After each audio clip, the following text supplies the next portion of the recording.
up, guys? We're in Gotham City right now, Arkham Asylum. We're here in the trenches. We've got our boy Kent up in the studio. What you saying, Kent? How we feeling today? I'm feeling great, man. We're about to cook up some beats. Looking forward to it.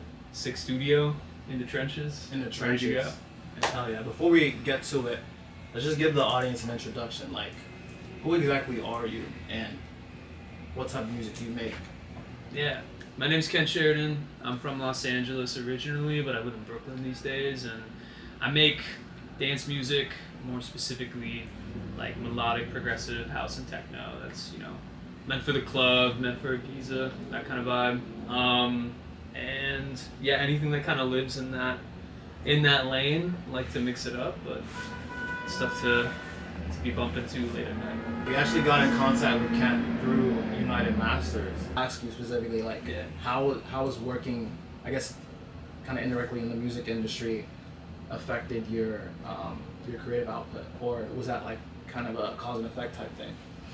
It's a great question. Like, I think starting from like the creative place before I entered the music industry, like for actually working, like it definitely made me want to switch career paths, be working in something that's like a little more close to music, like at least music adjacent, but ended up finding my way like working at an actual like distribution company and record label. I think just like gaining that perspective about how the industry actually operates and like the business of things, super helpful for anyone creative or looking to be an artist. Tap in real quick. Where did you get into DJing at what point? Because a lot of people became DJs in the last year. You know what I'm saying? I don't know, like the last 2 years. But it's definitely popping off these days. Nah, for really sure. is, bro. It was definitely less cool when I started. Specifically, like being more of like a dance music DJ too was like nobody really cared about that. And who would you say inspired you? I guess like maybe influenced like what kind of sound that you like and appreciate, and actually that you make. Yeah, I mean for sure. Like grew up listening to like Cascade, Deadmau5, Eric Prydz, like those artists definitely like heavily influenced like my interest in electronic music, and then like DJing specifically, and then actually going to actually see some of these artists when I was 14, 15 years old in LA, like was kind of like there was like a before and after period in my life, where it's like after is like, okay, like I want to see how I can like fuck around with this. So started with learning how to DJ when I was about 15, so I'm not trying to date myself, but over 10 years ago at this point. Goddamn! Veteran action right here. over 10 years ago at this point. Jeez. And on and off through high school, and then through college, kind of like throughout college DJing, again on and off after school, but like after graduating college was when I started getting into actually like making music. Right. Because honestly, I've gotten better at DJing since learning how to produce. Different perspectives. Yeah, exactly. 100%, bro. When you were at college, was DJing like a big part of your life? I mean, it was like pretty much every fraternity party I was a part of was, 2, 3, 4, sometimes 4 times a week. Fair enough. Yeah, and there was a couple other DJs who I'd play with and sometimes play alongside, but sometimes, if you're the only one there, it's like you're DJing the whole party from start to finish. Yeah. Got you. Okay, another question that I have, bro, is like, obviously you touched on this a little bit earlier, but would you see, the career of being in the music industry a good propellant for, people that want to be DJs? Or do you think that at some point there's some kind of like segregation of the two, like lanes of life? Do you focus on one or the other at a certain point? I think it depends on the person. I think you'd be surprised how many like artists who are doing pretty well and up and coming have full-time jobs. Yeah. Like it's a hard thing to fund an artist's career when you're getting started just doing the artist side of it. Right. Because like you need that income stream to pay the bills, and unless you're touring, playing shows and getting decent pay that way, or having successfully like maybe selling beats and stuff, like your royalties from your streams are not going to be funding a career at that point. So Minimum rent. yeah, exactly. So, Interesting. but like some people working in music, like that can be like something that can be driving you, and like it can be really complementary, I think, with pursuing something more creative. But for others, like having that difference might be the thing, you know, like some people having that separation, like probably in some cases is better, you know. I think it just depends on the person and kind of your mental and all that. Interesting. Yeah. Gotcha. Actually, do you want to hop back in? A couple more. We can probably do like one or two more. That was cool. I have a couple other questions about that. Yeah. So let's get into that elephant into the room. Elephant in the room. Drake dropped Iceman today. Did drop Iceman. You have any ideas of what you're gonna do with Iceman today? You know, I've had a few coming back and forth. Yeah, fucking chilling here. You know, it is still fresh, so I don't know every track name. But What there's are your thoughts on Drake in general? Have you been a huge Drake fan? Jake. I mean, I've gone back and forth on Drake for sure. We got the light skinned warrior here, so we can't talk too much trash on him. I mean, my brother is like #1 Drake fan.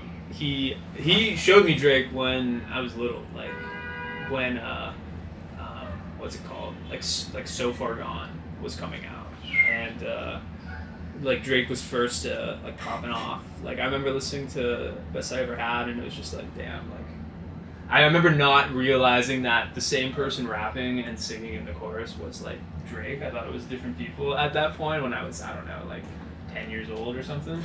But yeah, I mean, listened to a lot of Drake throughout growing up and throughout college, and then I'd say probably since like Scorpion era, like just haven't listened to as much. I've gone super deep into the house music rabbit hole in terms of like my actual consumption of music, but definitely like check back in time to time whenever something new's coming out. And I'd say honestly the beef a couple years ago like definitely got me listening to a lot more Drake again. Yeah, that was a cultural moment in music. Crazy times.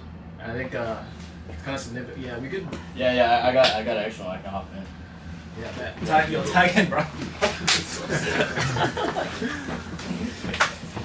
Dude, what, like on the subject of Drake, the GOAT, like the GOAT. Alright, we got the light skinned warrior on deck. I just had a question, like, you know, you've seen him a lot more, and like a lot of other artists in like what people would consider mainstream American rap have kind of not necessarily disassociated, but like been close, like working a lot more closely with people in the electronic music scene. For sure. You know, you see Drake doing it, now you see Travis Scott doing it. You know, you've seen Snoop Dogg and Bora Bora like 4 weeks ago doing that live music set.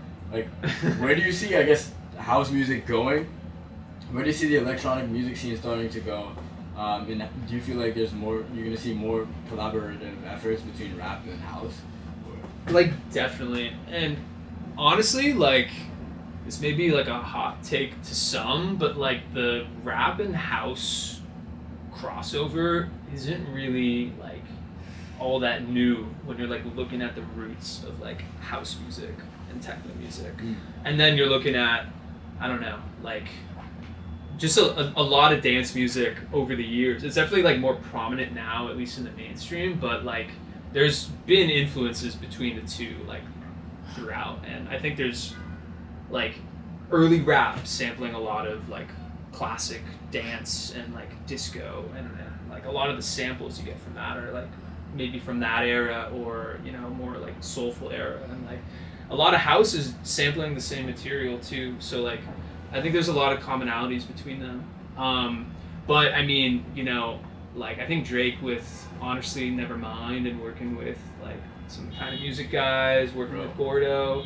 I don't remember if Black Coffee was on that album, but like there's definitely overlap between some of the biggest artists, and that's just like gonna continue, I think. Like dance music's like as like the most popular it's ever been People want to move. right now, and it's only gonna keep getting more popular. But while that happens, there'll be really cool new niches forming, Fair. and like the underground will like continue to be thriving, I think. What's the craziest party you've ever been to?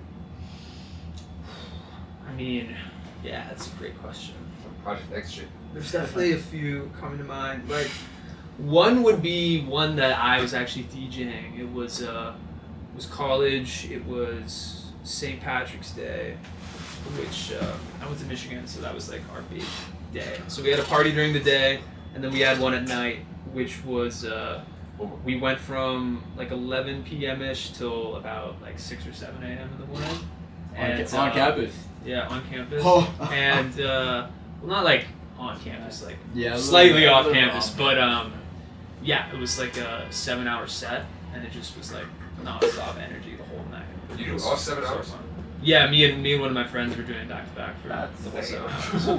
Okay, That was- stamina. Okay, Yeah, stamina. that's great. Yeah, that was a fun one. How for good sure. did it feel to sit down after that? Awesome. Yeah. Yeah, had some job interviews that Monday, so like it was like. Yeah. During That's it, the I was best. like, damn, I'm making some potentially poor decisions right now, but it was like looking back, so worth it. Like unreal You memories. hear from this, that. kids? Don't study for your job interviews. But Gotta yeah. party. here in New York, a Got the lot job done. of people would say Yeah. a lot of people would say New York has arguably the best nightlife in the world. It's up there in that conversation. So you've been living. Sure. Obviously, you're from LA, but you're living now in New York. Mhm. What would you say is the craziest club that people would go to appreciate house music in New York? What are the different clubs you feel like represent house music the best, There's but also so provide many. the best experience? Like, I think it just really depends on what your vibe is. If you're looking for like highest production value, Yeah, right. that kind of thing, like you're probably gonna want to go to a tech support show. You're getting like some of the biggest DJs in house in like high production value spaces. Obviously, like the Mirage closed down, so like that was kind of that spot for a while. But if you're looking for more like, R.I.P. Mirage is done. Yeah. Wait, what? You didn't know the Mirage? I did yeah, not it's know been, that. been It's done, GG'd man. for a Since minute when? now. Yeah. Brooklyn Mirage, Like, bro? Yeah, I did Yeah, not know. I that. mean, That was like my yeah, first. It was everyone- gonna open last summer and didn't But they- open. And Everyone who used to go to Went bankrupt. Mirage It now got is bought out, outside. right? It got bought out. Pacha, That's the which bought is the big global. Yo, we were trying Hospitality something, there. bro. Me and my friend Yeah. were sending a lot of emails to organize something crazy, but it just That'd be never really sweet. happened, bro. It Yeah. never really happened. Rest in peace, But where else? You said the Mirage? Yeah, that's if you're terrible looking news, for. yeah. That's if you're looking for that like high production Yeah. value. You want to see the biggest names with the craziest visuals and the cool lights and Right. like that's great. If you're looking for more like super, I don't know, like more underground or more like venues that are built for the sound system and for like more underground music, like you can find yourself at Signal in Bushwick or at nowadays also kind of like Bushwick Ridgewood area, or Refuge, new venue as well, like awesome sound system. The DJ like isn't the focal point of the room either, so it's like if you're going there, you're really going for the music and like longer form sets when you're at a venue like that. Like Hollow has a lot of cool parties, also kind of like Bushwick area. I mean, it could rattle off venues endlessly, but I'd say like finding yourself in like the Bushwick area, like you're gonna find a lot of really good smaller clubs, and you're gonna find some bigger clubs too that are just as great. What's the worst club you've been to in New York?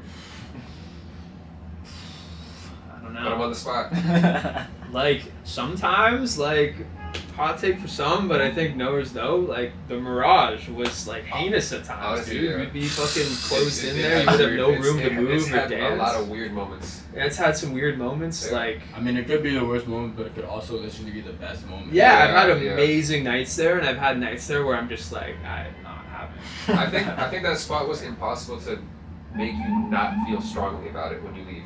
Yeah, Is what it is. it's polarizing. Really? It's very polarizing. Yeah, Yeah, It that's was a good very thing. intense Yeah. spot. You know, It's for sure Mirage. intense. very intense. Very intense. Yeah. R.I.P. R.I.P. I had some, R.I.P. and they had 3 venues there. So like Yeah. the Mirage, like the outdoor venue. Yeah. Like Nah, for sure. I had some great times there, but honestly, my least favorite of the 3. They had like a smaller club on the side called King's Hall, which awesome shows there. That was nice. Really cool. Very, And then they had their like the Great Hall, which is kind of their warehouse space, and I've seen some amazing shows there too, and not just like DJs, but like live electronic acts there too, which is Bro, one thing I wanted to ask you about as well is, I think with the DJ world, you've seen a lot of DJs, especially over the last like 3 to 4 years, take on the role of like, I guess like personal brands on social media. I feel like it's really interesting because you're seeing more DJs get into like live streaming sets and forming personal brands with them and such. Like John Summit, for example, started on his own like Twitch. Like, where do you see, I guess, like that going, and how DJs are using social media? Where do you feel like that's going in the industry? Yeah, I mean, like you're looking at an artist who like doesn't have much established socials, which is like very much not how you should be doing it. Like, if you want to get your music out there and like practice what you preach, right? Like, I'm not doing what I'm preaching right now, but like you need to be using social media. It's like how you directly connect with the people who are interested in your stuff. And like, I think the artists that are at the top of their game, like a lot of them were doing this early on before they had teams, which is why I think they're able to like catch buzz, but like they're consistently posting, consistently releasing music, building a world around songs and releases, and building certain personal brands or affinities. Like John Summit, since the beginning, like part of his brand is like, I used to be a CPA, I can do your taxes. And like the whole last release he put out is like, the whole world they built is like Summit CPAs. It's like built around like a fake like accounting firm that's like his whole personal brand. So like some of the earliest stuff he was talking about on social media ended up being like the main world for like his most recent album, so like that's sweet. But yeah, I mean, the whole branding piece of it, I think is like so important. Like, whether it's a iconic logo or just like how you engage on social media, or if it's like visuals, like whatever it is, it's different for every artist, but like you can't reach a certain point of success without having something, or like it's hard to break through, like even if you have great music. Nah, you're true. That's why Kent is on NorthStarSouth. We're trying to get the content. Gets it, bro. Gets it. Alright, thanks so much again for coming on. For sure. You want to ask a couple more? Or you... I think we have a good amount. I dab up again real quick, dude. This is not a fake dap up. Re-up guys. that up. Woo! Thank you, brother. There we go. Alright, let's get into the stream. It's getting cold in here, so we gotta turn on the heat. Alright, bro. Alright, let's go.